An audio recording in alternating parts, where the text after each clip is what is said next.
गुरुकुल में आज विद्यार्थियों का सैलाब उमड़ा हुआ था, क्योंकि परीक्षा का परिणाम घोषित होने वाला था। कई छात्र प्रसन्न थे तो कई मुंह लटकाए भी खड़े थे। उनकी प्रसन्नता और उदासी अकारण नहीं थी। जो छात्र उत्तीर्ण होते उन्हें अगली कक्षा में प्रवेश मिलना तय था, परंतु अनुत्तीर्ण होने वाले छात्रों को न केवल गुरुकुल ही छोड़कर जाना पड़ता, बल्कि आचार्यों की खरी खोटी भी सुननी पड़ती। क्यों रे मूर्ख, तू फिर अनुत्तीर्ण हो गया? तुझे मैंने समय रहते ही समझाया था ना कि यदि इस बार उत्तीर्ण ना हुआ तो गुरुकुल से बाहर निकाल दिया जाएगा। एक आचार्य एक किशोर विद्यार्थी को डांट रहे थे और वह बेचारा चुपचाप सुन रहा था। डरते डरते उसने गुरुकुल के प्रधान आचार्य से निवेदन किया, आचार्य देव, मैंने अपनी तरफ से तो पूर्ण प्रयास किया था, परंतु निर्बल स्मरण शक्ति के कारण मैं जो कुछ भी याद करता हूँ उसे थोड़ी देर बाद ही भूल जाता हूँ। कृपया मुझे एक अवसर और देने की कृपा करें। यदि तुझे कुछ स्मरण ही नहीं रहता तो फिर तू कैसे उत्तीर्ण हो पाएगा और तेरे विद्या अध्ययन करने का भी क्या लाभ होगा?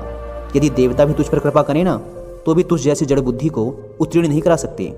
आचार्य ने अपने इन तीव्र शब्दों के साथ वरदराज की खूब बुराई की और उस पर चिल्लाते हुए उसे गुरुकुल से बाहर निकल जाने के लिए कहा। कक्षा के सभी छात्र उस पर हंसने लगे। वह बेचारा भी अपना मुंह लटकाए बोझिल कदमों से वहां से निकल गया।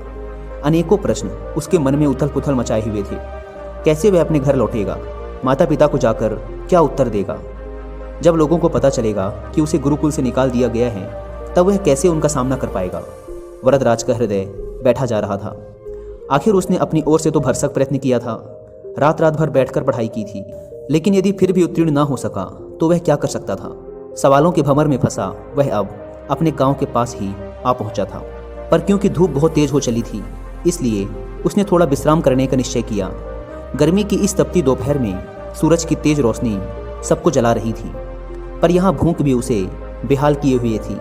इसलिए पास के कुएं की जगत पर बैठकर ही उसने सत्तू खाने का निश्चय किया, जिसे वह गुरुकुल से लेकर चला था। कुएं पर कई लोग खड़े थे। प्यास के मारे सब बेहाल थे, इसलिए बार बार डेंगची कुएं में डालते और शीतल जल निकाल कर पीते। रस्सी के बार बार रगड़ने से कुएं के किनारे लगा पत्थर भी घिसने लग गया था। लोग जितना पानी निकालते पत्थर उतना ही घिसता जाता। वरदराज चुपचाप बैठा यह सब देख रहा था। अचानक ही उसके मन में एक विचार आया। वह सोचने लगा, यदि केवल जूट की बनी एक रस्सी से कठोर पत्थर घिस सकता है तो यदि मैं परिश्रम करूं तो क्या सफल नहीं हो सकता? आखिर दिमाग पत्थर से ज्यादा कठोर तो है नहीं। वरदराज के मन में आशा की ज्योति जगमगा उठी। वह उठ खड़ा हुआ और तुरंत ही उसने निश्चय किया कि वह वापस गुरुकुल लौट जाएगा और फिर से अध्ययन आरंभ करेगा। वह घर के समीप आ गया था, पर घर न जाकर वापस गुरुकुल लौट आया। उसके साथी उसे देखकर आश्चर्यचकित थे। उसकी बात सुनकर आचार्य ने पहले तो उसे बहुत झटका और उसकी बहुत बुराई की, पर फिर उसके बहुत अनुनय विनय और प्रार्थना करने पर द्रवित होकर उसे गुरुकुल में दोबारा प्रवेश दे दिया। इस बार वरदराज ने अध्ययन में रात दिन एक कर दिया और जब परीक्षा का परिणाम आया तो संपूर्ण गुरुकुल स्तब्ध था।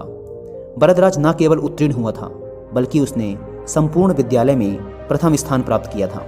एक समय जड़ मूर्ख समझे जाने वाला यह बालक आगे चलकर संस्कृत का बहुत बड़ा विद्वान बना। उसने कई अद्वितीय ग्रंथों की रचना की। छात्र उसका शिष्य बनना गौरव की बात समझते थे, पर यह सब किसी जादू से संभव नहीं हुआ था।